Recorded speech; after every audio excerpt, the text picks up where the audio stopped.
Changing the subject, I have a friend from Spain who, well, she studied nursing, but her husband is a doctor. However, they always worked. They always had a laboratory for analysis and all that. So she was always very deeply involved in blood analysis and all those kinds of matters. Then one day she called me and said, "Hey, teach me how to do a precipitation process of composed of sands of volcanic origin, in order to obtain a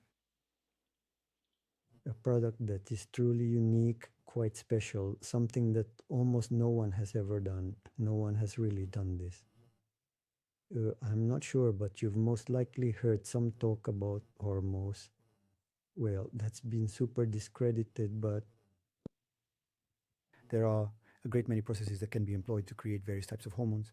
I have personally undertaken the execution of some of these methods, and I have also ventured into those that are considerably more intricate and complex. I have put this to the test, specifically applying it at the level of plants, and the most basic one, the very most basic process, it works super well. And regarding health, I also tried it out and I didn't like it. But for plants, for agriculture, it's truly a marvel. But there's a more elaborate process that takes many, many months. And this process is with this lava, with this volcanic sand.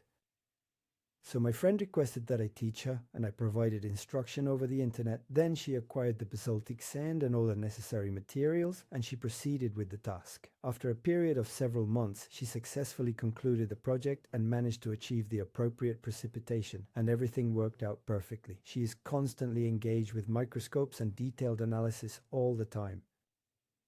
So he asked me, what exactly should I do with this? And I told him, well, you should take it drop by drop. He just said, all right. So he didn't say anything to me, but he did take blood samples and he meticulously recorded them in his photographs. And that was that. And he kept taking it for a couple of weeks. So she called me up one day absolutely petrified, and she said to me, I took a blood sample beforehand and then another one afterwards, and my blood is completely filled with tiny little lights. Yeah, she asked me, what do you mean by little lights? She says, yes, they're tiny, tiny, tiny little lights that no one has been able to explain to me. She says, what they are. And she says, I've dedicated myself to blood. I've asked many doctors, and no one knows what they are. Everyone keeps telling me, no, it's nothing, it's not there. But of course it's absolutely something. The thing is, her blood was completely full of those little lights, those tiny, tiny little lights. She was absolutely terrified there, saying, because I have the before and after, just look at the difference. And yes, her blood was indeed full of those little lights. She actually showed me some really quite fascinating methods for performing blood tests, approaching it from entirely distinct and very different perspectives. Well, because I actually went and bought myself several microscopes. I've got them all here now, you see, and I really wanted to properly master all of those techniques. The point is, though, then she tells me, she says, this looks a lot like something I studied before that nobody talks about, and it's something very, very secret. And what is it? She says, they're called Bions.